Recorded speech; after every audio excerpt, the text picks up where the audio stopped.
تصلي على رسوله الكريم أما بعد فأعوذ بالله من الشيطان الرجيم بسم الله الرحمن الرحيم وأقيموا الصلاة وآتوا الزكاة واركعوا مع الراكعين وقال النبي صلى الله عليه وسلم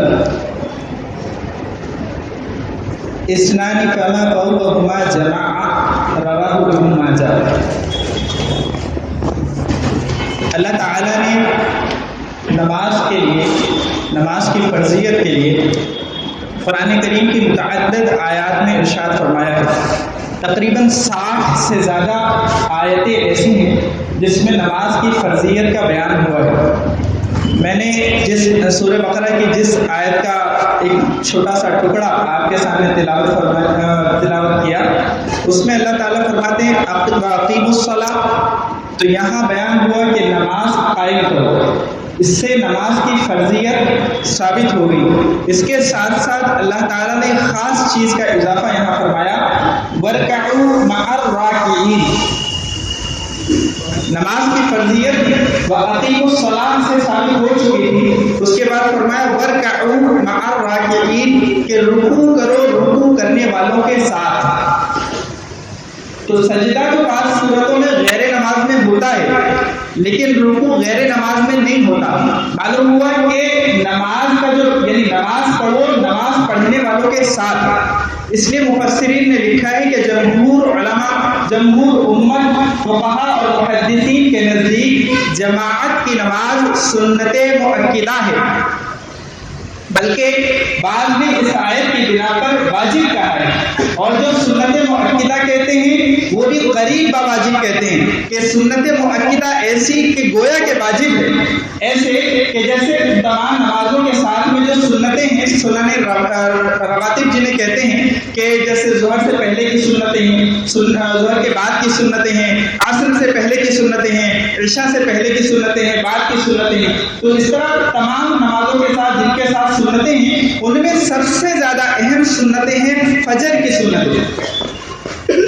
فجر سے پہلے، فجر کی فرض 2 رکعت سے پہلے جو 2 رکعتیں پڑھی جاتی ہیں، تو ان کا بڑا ثواب ہے، بڑی اہمیت ہے اس کی۔ یہاں تک مسئلہ لکھا ہوا ہے کہ اگر آپ مسجد میں ایسے وقت میں پہنچے کہ آپ کو امید ہے کہ امام کے ساتھ میں 1 رکعت یا کوئی رکعت مل جائے گی، اور ابھی تک آپ نے سنتیں نہیں پڑھی ہے، تو مسجد کے ایک کونے میں پہلے سنتیں پڑھ لیجیے، اس قدر اہتمام ہے۔ تو علماء نے لکھا ہے کہ جس طرح سے فرضوں کے ساتھ والی سنتوں بھی فجر کی سنت خاص مؤکد ہے اور خاص اس کی تاکید کی گئی ہے، اسی طرح سے تمام سنتوں میں جو نمازوں کی جماعت ہے یہ بھی اسی طرح اہم ہے۔ اس آیت کی بنا پر یعنی قرآن سے گویا کہ ثبوت ہے، وارکعوا مع الراکعین، اللہ تعالیٰ نے فرمایا کہ رکوع کرو رکوع کرنے والوں کے ساتھ۔ اور حضرت نبی کریم صلی اللہ علیہ وسلم نے قولاً فعلاً عملاً اس پر عمل کر کے دکھلایا، اس کی تاکید فرمائی۔ اللہ کے نبی صلی اللہ علیہ وسلم کے بارے میں حضرت عائشہ رضی اللہ عنہا روایت کرتی ہیں، بخاری شریف کی روایت ہے کہ حضرت نبی کریم صلی اللہ علیہ وسلم مرض الوفات میں تھے، آپ جس مرض میں آپ کا انتقال ہوا اس مرض میں مبتلا تھے، عشاء کا وقت تھا، اللہ کے نبی صلی اللہ علیہ وسلم پر غشی طاری ہو گئی۔ جب افاقہ ہوا تو حضرت عائشہ سے پوچھا کہ کیا لوگوں نے نماز پڑھ لی؟ حضرت عائشہ نے فرمایا کہ نہیں، آپ کا انتظار کر رہی ہیں۔ اللہ کے نبی صلی اللہ علیہ وسلم نے فرمایا کہ میرے لیے وضو کا پانی رکھ دو، وضو کا پانی رکھ دیا گیا۔ اللہ کے نبی صلی اللہ علیہ وسلم نے وضو فرمایا اور اس کے بعد پھر غشی طاری ہو گئی۔ جب افاقہ ہوا تو اللہ کے نبی صلی اللہ علیہ وسلم نے پھر سوال کیا کہ عائشہ لوگوں نے نماز پڑھی؟ تو حضرت عائشہ نے فرمایا کہ نہیں، آپ کا انتظار فرما رہے ہیں۔ تو اللہ کے نبی صلی اللہ علیہ وسلم نے فرمایا کہ وضو کا پانی رکھ دو، اور آپ نے وضو فرمایا اور اس کے بعد پھر آپ پر غشی طاری ہو گئی۔ تیسری مرتبہ جب آپ کو افاقہ ہوا تو اللہ کے نبی صلی اللہ علیہ وسلم نے پھر پوچھا کہ لوگوں نے نماز پڑھ لی؟ حضرت عائشہ رضی اللہ عنہ فرماتی ہیں کہ نہیں، آپ کا انتظار کر رہی ہیں۔ اللہ کے نبی صلی اللہ علیہ وسلم نے تیسری مرتبہ میں حضرت ابوبکر کو بلوایا اور کہا کہ لوگوں کو جماعت سے نماز پڑھاؤ۔ اس قدر اللہ کے نبی صلی اللہ علیہ وسلم کو اس کا اہتمام، مرض الوفات ہے، بار بار غشی پاری ہو رہی ہے، لیکن آپ سوال کرتے ہیں کہ لوگوں نے نماز پڑھی تھی اور صحابہ کرام بھی جان نثار صحابہ انتظار کر رہے ہیں، یہ نہیں کہتے کہ کیا بات ہے باہر کیوں نہیں آتے، وہ تو گھر کا معاملہ ہے، صحابہ کو سب کو اطلاع ہو کیا معاملہ ہو رہا ہے یہ تو نہیں پتا، اس لیے علماء کہتے ہیں کہ امام کا انتظار کرنا چاہیے۔ یہ جو اس کی بیٹ سنائی دیتی ہے تو یہ امام نہیں ہے آپ کی، امام کا مطلب بھی کیا ہوتا ہے کہ وہ لیڈ کرے گا اور آپ کیا کریں گے، آپ فالو کریں گے، آپ الٹا کرتے ہیں، آپ لیڈ کرتے ہیں اس سے فالو کرواتے ہیں، کہاں ہے بلا کے لاؤ۔ اب پیشاب کے لیے وہ بیٹھا، اس کو قطرے کا مسئلہ ہو گیا، آپ کو اگر نماز پڑھائے تو نہیں ہو سکتا، کیوں نہیں انتظار کرتے؟ جماعت کا اتنا اہتمام، امام کا اتنا وقار کہ صحابہ بیٹھے ہیں، حضور پر غشی طاری ہوتی ہے، افاقہ ہوتا ہے، آپ پھر پوچھتے ہیں، پھر غشی طاری ہو جاتی ہے، پھر افاقہ ہوتا ہے، پھر پوچھتے ہیں، پھر غشی طاری ہوتی ہے، پھر افاقہ ہوتا ہے، پھر پوچھتے ہیں، پھر آپ کہتے ہیں کہ ابو بکر کو کہو کہ وہ نماز پڑھائے۔ حضرت نبی کریم صلی اللہ علیہ وسلم نے فرمایا کہ جب تم دو ہو تو تم پر جماعت ضروری ہے۔ دیکھیے جماعت کے ہر چیز کا ایک ترتیب ہوتی ہے۔ میں نے گزشتہ جمعے میں ایک بات نکاح کے متعلق بیان کی تھی کہ نکاح کبھی سنت ہوتا ہے اور عام طور پر سنت ہوتا ہے، لیکن کبھی کبھی واجب بھی ہوتا ہے اور کبھی کبھی فرض بھی ہوتا ہے اور کبھی کبھی مکروہ بھی ہوتا ہے اور نکاح کبھی حرام بھی ہوتا ہے۔ لیکن یہاں ماشاءاللہ ایسے دیندار اور اہل علم حضرات کا مجمع ہوتا ہے کہ اس بیان کے بعد کسی ایک نے بھی نہیں پوچھا کہ مولانا فرض کب ہوتا ہے اور حرام کب ہوتا ہے، ہمیں تو پتہ نہیں، آپ بتا دیجئے۔ تو میں تو یہی گمان کرتا ہوں کہ ماشاءاللہ سب کو پہلے سے پتا ہوگا، اس لیے کسی پر کوئی فرق پڑا نہیں۔ علم کی قدر نہیں ہے، علماء کی قدر نہیں ہے، زندگی بھر نہیں سیکھا، کوئی چیز سیکھنے کو ملی یا کانوں میں پڑھی، اس کی تفصیل جاننے احساس ہوئی۔ یہ جماعت کا نظام، اس کی ایک حکمت یہ ہے کہ اللہ کے نبی صلی اللہ علیہ وسلم یہ چاہتے ہیں کہ پورے محلے کا مجمع ایک ساتھ جمع ہو جائے، جس میں علماء بھی ہوں، فقہاء بھی ہوں، صلحاء بھی ہوں اور بدکردار اور گنہگار بھی ہوں، تاکہ ان نیک لوگوں کی وجہ سے سب کی نمازیں ہو جائیں۔ جب اللہ کی رحمت متوجہ ہو تو سب کے گناہوں کو وہ مٹا کر ختم کر دے اور سب کو اللہ تعالیٰ اپنے قریب کر لے۔ اس جماعت کا ایک مقصد اور اس کی ایک حکمت یہ بھی ہے۔ اس لیے علماء نے لکھا ہے، عمدۃ الفقہ حضرت مولانا سید زبار حسین اس میں لکھتے ہیں کہ جس مسجد میں آپ کا استاذ نماز پڑھتا ہے وہاں پر اگر آپ نماز پڑھنے جائیں گے تو آپ کو ڈبل ثواب ملتا ہے، دو ثواب ملتے ہیں۔ ایک ثواب ملتا ہے مسجد میں جماعت سے نماز پڑھنے کا اور ایک ثواب ملتا ہے اپنے استاد کی خدمت میں حاضری کا، اور اگر اس کو آپ سلام کریں گے، اس سے کوئی مسئلہ دریافت کر لیں گے تو وہ ثواب مزید بڑھتا چلا جائے گا۔ یہ جماعت کا نظام کیوں اللہ تعالیٰ نے رکھا؟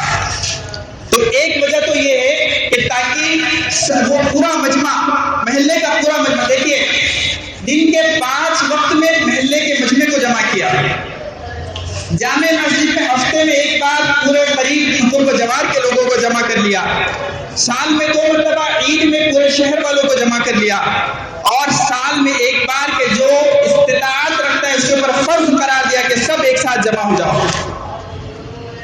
اور اس جماعت کی دوسری حکمت ہے اجتماعیت، یونٹی نظر آئے، پتہ چلے کہ ہم مسلمان رہتے ہیں۔ حج پر تو یہ لازم قرار دے دیا کہ سب ان کپڑوں میں آئے کہ جس میں کفن میں جایا جاتا ہے، مر کر جاتے ہو، اپنی موت کی تمہیں یاد آ جائے، دنیا کی تمام چیزیں چھوڑ چھاڑ کر اللہ کے لیے چلے آئے ہو۔ اور محلے میں جب آپ 5 دفعہ آؤ تب بھی کہا خذوا زینتکم عند کل مسجد، کہ جب مسجدوں میں آؤ تو پوری زینت کے ساتھ آؤ. یہ پلاسٹک کی ٹوپیاں جو مسجدوں میں رکھی ہوتی ہیں، چٹائیوں کی ٹوپیاں، یہ اللہ کے حضور حاضری کے لیے ہیں. ان ٹوپیوں میں کسی باوقار مجمع میں جانا پسند کرتے ہیں آپ؟ بی ایم سی کے کسی آفیسر کے پاس جانا پسند کرتے ہیں آپ؟ لیکن اللہ کے حضور آتے ہیں تو ہمارے پاس 10 روپے کی ٹوپی نہیں، 20 روپے کی ٹوپی نہیں، 10,000 کا موبائل جیب میں رکھا ہوا ہے، لیکن ٹوپی کیری نہیں کر سکتے. پہلی بات تو کیری ہی کیوں کرنا ہے؟ سر پر رکھنے میں اس میں کیا تکلیف ہے؟ جتنے لوگ مسلمان نظر آتے ہیں ان سے جب مسلمان کو دیکھتا ہے اس کا حوصلہ بڑھتا ہے، اس کے اندر سے خوف کی جو یعنی اس کے اندر خوف کا جو ایک جذبہ اور احساس ہوتا ہے وہ ختم ہوتا ہے کہ بہت لوگ ہیں میرے بھائی یہاں پر. لوگوں کو پتا چلتا ہے مسلمان دنیا میں کم نہیں، اللہ کا نام لینے والے آج بھی زندہ ہیں، لیکن ہمیں سر پر ٹوپی رکھتے ہوئے شرم آتی ہے. جس رومال سے ہم ناک پوچھتے ہیں اس کو نماز کے لیے سر پر چڑھا لیتے ہیں. اللہ کا قرآن کہتا ہے خذوا زینتکم عند کل مسجد، کہ جب مسجد میں آؤ تو زینت کے ساتھ آؤ. لنگیوں میں لوگ نماز پڑھتے ہیں. علماء نے لکھا ہے کہ وہ آدمی کہ جو کسی بڑے مجمع میں لنگی میں نہیں جا سکتا، پسند نہیں کرتا کہ ایسی جگہ پر جائے لنگی میں، اس آدمی کے لیے لنگی میں نماز پڑھنا مکروہ ہے. خذوا زینتکم عند کل مسجد. ایسے کپڑوں میں چلے آتے ہیں کہ پاجامہ کچھ اور ہے، کرتا کچھ اور ہے، ٹی شرٹ کچھ بھی ڈال لی کہ جا کے واپس ہی تو سونا ہے. ارے اللہ کے بندے، اللہ کے حضور آ رہے ہو، تیاری نہیں کر سکتے؟ خدا کا قرآن کہتا ہے خذوا زینتکم عند کل مسجد. جس خدا نے آپ کو 1000 کے جوڑے دیے، 10,000 کے جوڑے دیے، اس کے پاس حاضر ہونے کے لیے تمہارے پاس 100 روپے کی لنگی ہی بچی ہے. اور ویسے بھی جن کپڑوں میں رات گزاری ہو تو اس میں تو بہتر بھی نہیں نماز پڑھنا، خدا جانے کیا معاملہ ہوا ہو. بعض دفعہ تو نماز پڑھنے کے بعد پتہ چلتا ہے کہ بھئی نماز دہرانی پڑے گی. اللہ کے نبی صلی اللہ علیہ وسلم نے فرمایا کہ جب اٹھو سو کر تو پہلے ہاتھ دھو لو برتن میں ڈالنے سے پہلے، اس لیے کہ تمہیں کیا پتا ای نباتت یدہ کہ تمہارے ہاتھوں نے رات کہاں گزاری ہے. ہم بھی کپڑوں میں چلے آتے ہیں، احساس نہیں اللہ کے سامنے حاضری. اللہ کے نبی صلی اللہ علیہ وسلم نے فرمایا جوڑے میں آؤ خوشبو لگا کر آؤ، تمہارے پسینے کی بو سے کسی کو تکلیف نہ پہنچے. اس لیے جماعت یہ ساری زندگی بھر کے اصول آپ کو سکھا رہے ہیں، تمہاری وجہ سے کسی کو تکلیف نہ پہنچے. جب مسجدوں میں آؤ تو اگلی صفوں میں بیٹھو کہ بعد میں آنے والوں کو تکلیف نہ پہنچے. کیا سکھایا؟ تمہاری وجہ سے کسی کو تکلیف نہ پہنچے. اس لیے جماعت آداب سکھا جا رہے ہیں زندگی کے کہ جب نماز میں کھڑے ہو تو صفوں کو درست کر لو، ایسے مل کر کھڑے ہو جاؤ. بنیان مرصوص، سیسا پلائی ہوئی دیوار، ایسے کندھے آپس میں ملے ہوئے ہو، کوئی بیچ میں الگ کرنا چاہے تو الگ نہ ہو سکے.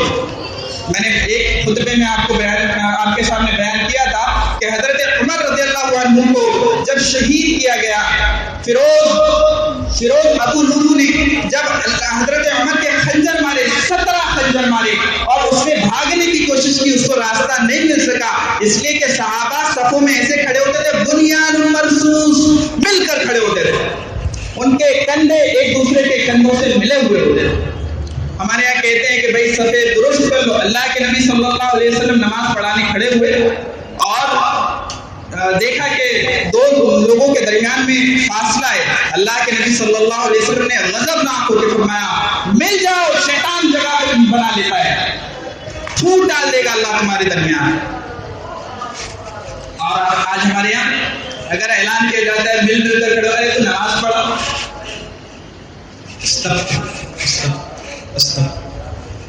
اللہ کے نبی صلی اللہ علیہ وسلم نے جب تک نماز شروع نہیں کی، جب تک صفیں درست نہیں ہو گئی، حضرت ابو بکر صدیق رضی اللہ عنہ نے جب تک نماز شروع نہیں کی، جب تک صفیں درست نہیں ہو گئی، حضرت عمر رضی اللہ عنہ نے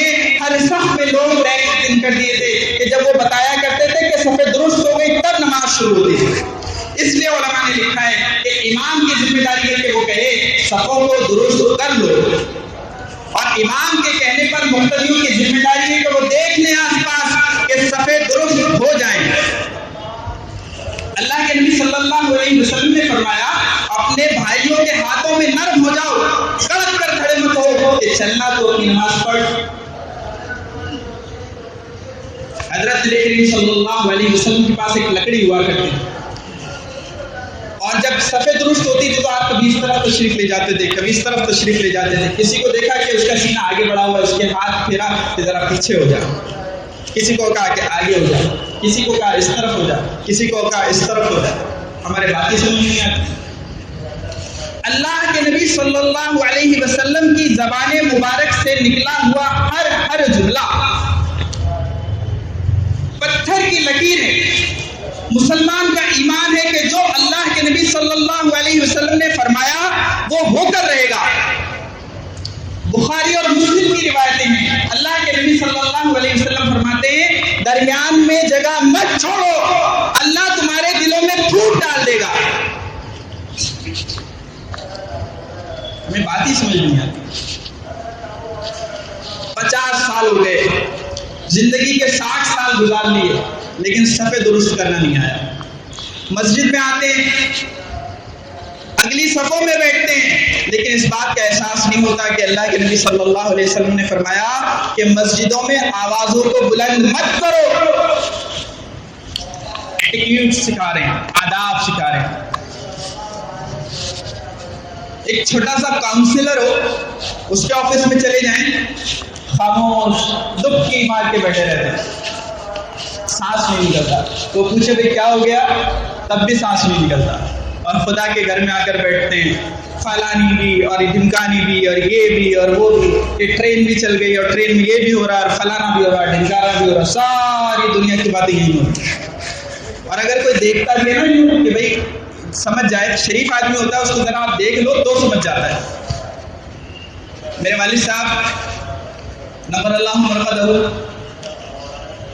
دیکھو جیسی زندگی ہوتی ہے نا ویسی موت ہوتی ہے، حدیث ہے۔ میرے والد صاحب نبر اللہ مرقدہ کو اللہ تعالیٰ ان کے جنت میں درجات بلند فرمائے۔ فرض نماز میں، ظہر کی فرض نماز میں چوتھی رکعت میں آخری سجدے میں انتقال فرمایا۔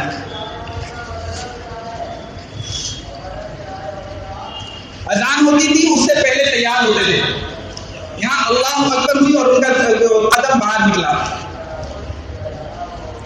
تہجد میں جس وقت اٹھو اس سے پہلے وہ مصلی پر ہوتے تھے، جیسی زندگی ہوگی ویسی موت ہوگی، حدیث ہے۔